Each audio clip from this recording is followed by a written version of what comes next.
Hello everyone, good morning again.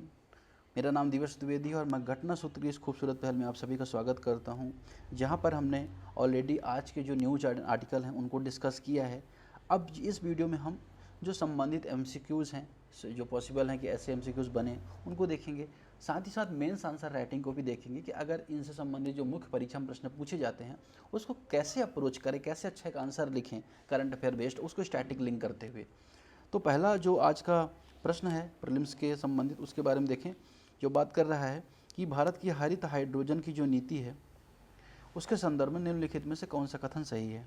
पहला है, प्रमाणित हरित हाइड्रोजन कार्बन क्रेडिट तंत्र के लिए पात्र है। दूसरा, अगर आप देखें क्या कह रहा है, दूसरा स्टेटमेंट कह रहा है कि हाइड्रोजन उत्पादन के लिए प्रयुक्त नवीकरणीय ऊर्जा केवल स्टैंड अलोन और सौर परियोजना से प्राप्त होती है। ठीक।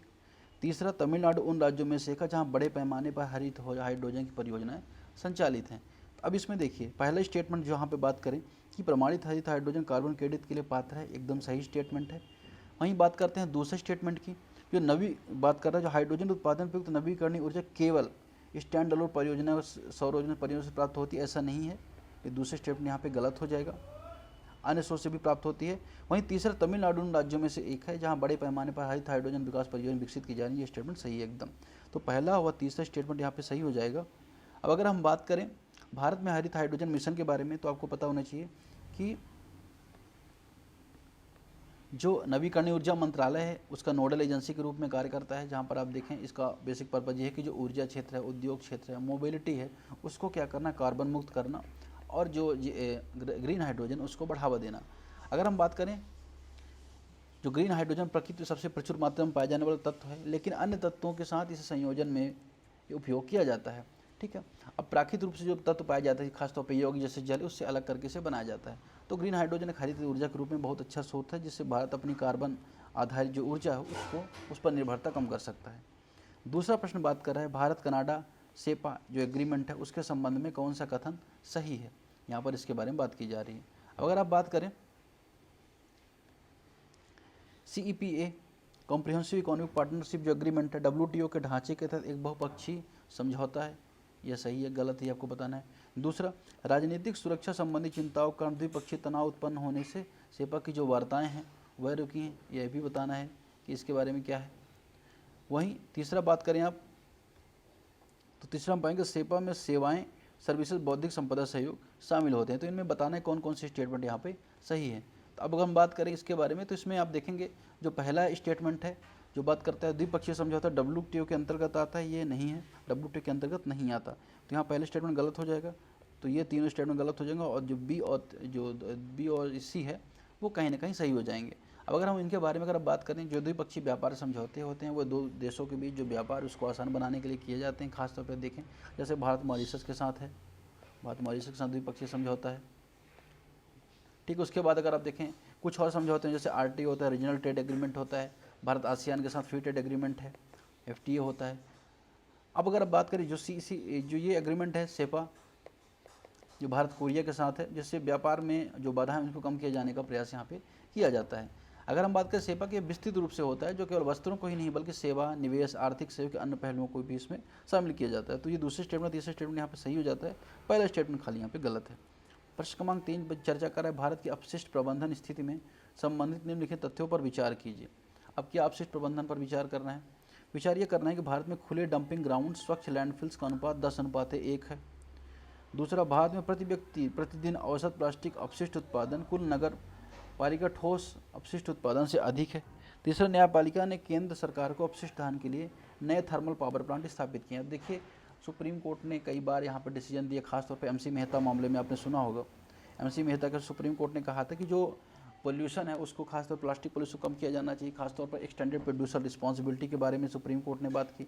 इसके अलावा पोल्यूटर पे प्रिंसिपल के बारे में बात की कि जो पोल्यूशन कर रहा है उसको कहीं ना कहीं प्रदूषण का निपटान करना चाहिए। तो इस संबंध में यहाँ पे ये आर्टिकल चर्चा में आया था।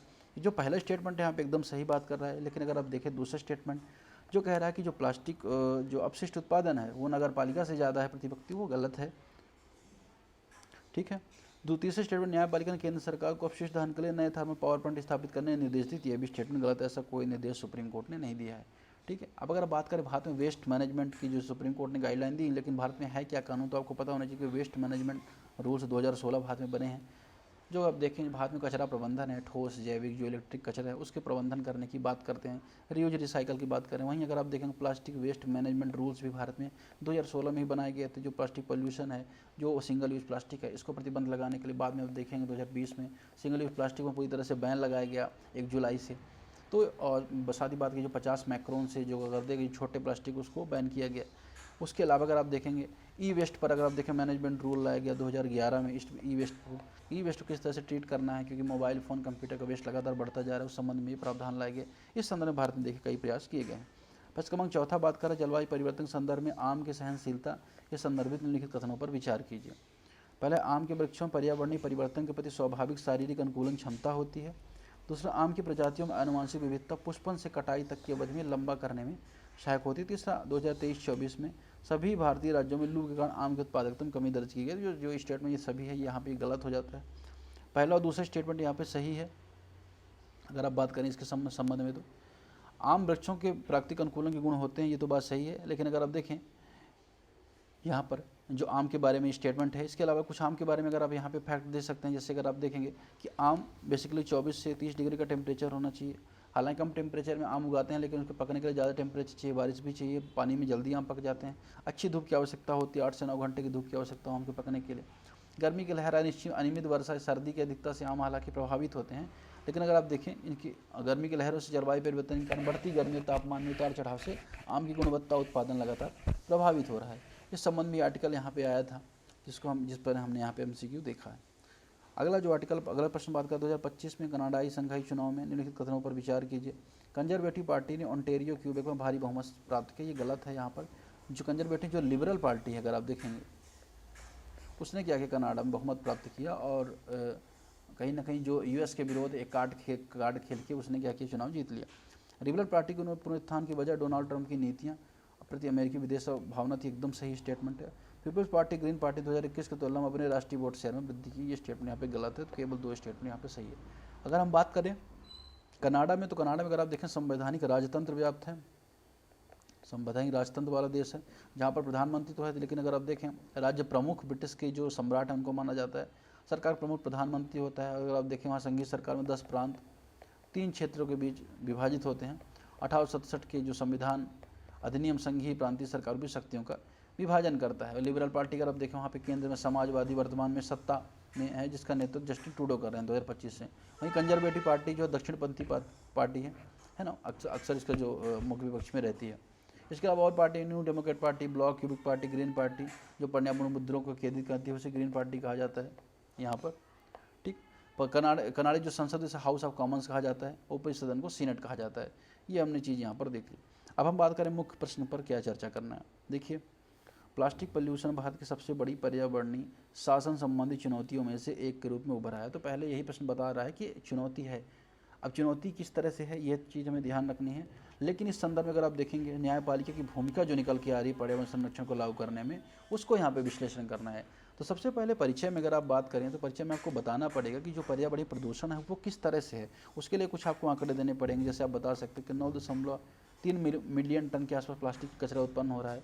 अब विश्व में अगर आप देखें जो बहुत बड़े प्रदूषकों में भारत एक बनता जा रहा है। लेकिन यहाँ पर दूसरा एंगल ये डालें कि जो कार्यपालिका है भारत की एग्जीक्यूटिव, उसकी जो रोल है काफ़ी निष्क्रिय होता जा रहा है। चाहे आप देखें पर्यावरण संबंधी कानूनों से कमज़ोर करने की दृष्टि में देखें, प्लास्टिक मैनेजमेंट के प्रॉपर गाइडलाइन नहीं होती है, सिंगल यूज प्लास्टिक बैन होने के बाद भी चल रहा है। तो इसमें अगर आप देखेंगे सुप्रीम कोर्ट क्या कर रहा है, यहाँ पे अपने जो कानून उनको लागू करने का प्रयास कर रहा है और सक्रिय हस्तक्षेप कर रहा है। अब ऐसा क्यों कर रहा है, मुख्य भाग में यहाँ पे आपको चर्चा करनी और बतानी है कि न्यायपालिका की भूमिका क्या है। न्यायपालिका की भूमिका के बारे में चर्चा करनी है। न्यायपालिका की भूमिका के बारे में आप बताएंगे कि संवैधानिक जो अनुच्छेद 21 से बात करता है, जीवन के अधिकार की रक्षा वहाँ की सुप्रीम कोर्ट ने। MC मेहता बाद में अगर आप देखेंगे PPP की बात की है, पोल्यूशन जो प्रिंसिपल की बात की, वो कहा कि तमिलनाडु बाद में भी कि जो पोल्यूशन कर रहा है उसकी रिस्पॉन्सिबिलिटी होनी चाहिए। साथ ही स्टैंडर्ड प्रोड्यूसर रिस्पॉन्सिबिलिटी की बात की है ना, ये सारी बात की। शहरी स्थानीय निकाय को सशक्त करने की बात, अर्बन लोकल बॉडीज़ को। अब इनकी जो डिसीजन लिया सुप्रीम कोर्ट ने, उसकी विशेषताएं अगर आप देखें तो जाहिर सी बात है कि जो कार्यपालिका काम करनी चाहिए वहाँ पे न्यायपालिका करना पड़ रहा है। तो कहीं ना कहीं सत्य पृथक्करण संबंधी चुनौती भी निकल के सामने आ रही है। ठीक है, बुनियादी ढांचे कमी है, एक तो ये भी समस्या है। जो पर्यावरणीय जो सिद्धांतों को लागू नहीं कर पा रही, न्यायिक आदेश अगर देखें कार्रवाई नहीं हो पा रही है, तो ये सारी चैलेंजेस हैं। निष्कर्ष में आप बता सकते हैं कि न्यायिक सक्रियता पर्यावरणीय विनियमन सशक्त बनाने में केंद्रीय भूमिका निभाई है, लेकिन अगर देखें यहाँ पे कार्यपालिका को एक्टिव रोल निभाने की आवश्यकता है। नागरिक सिविल जो सोसाइटी उसको साथ में लेके कार्यपालिका को आगे चल के सामने आने की आवश्यकता है। दूसरा प्रश्न बात करेगा भारत की जो ऊर्जा रूपांतरण रणनीति में हरित ऊर्जा एक प्रमुख स्तंभ है। भारत के 2070 नेट जो शून्य लक्ष्य है उस पर हरित ऊर्जा प्रमाणीकरण योजना के महत्व को बताइए।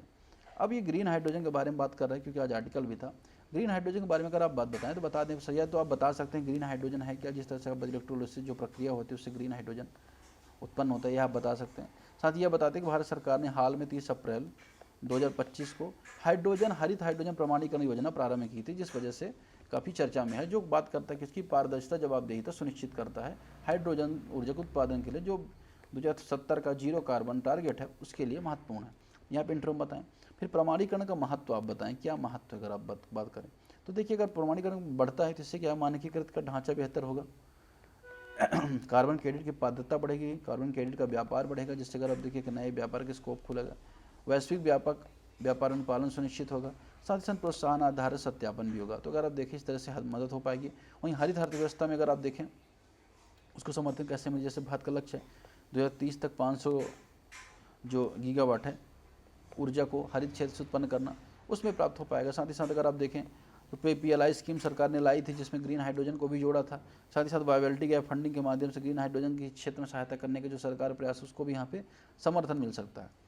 फिर आप चुनौती भी बता दें, कि अनुदान के अलावा अगर आप देखें फंडिंग का अभाव है, इलेक्ट्रोलॉजी जो तकनीकी का अभाव है, कुशल, साथ ही साथ अगर आप देखेंगे जो जैविक जीवाश्म उस पर ज़्यादा निर्भरता है।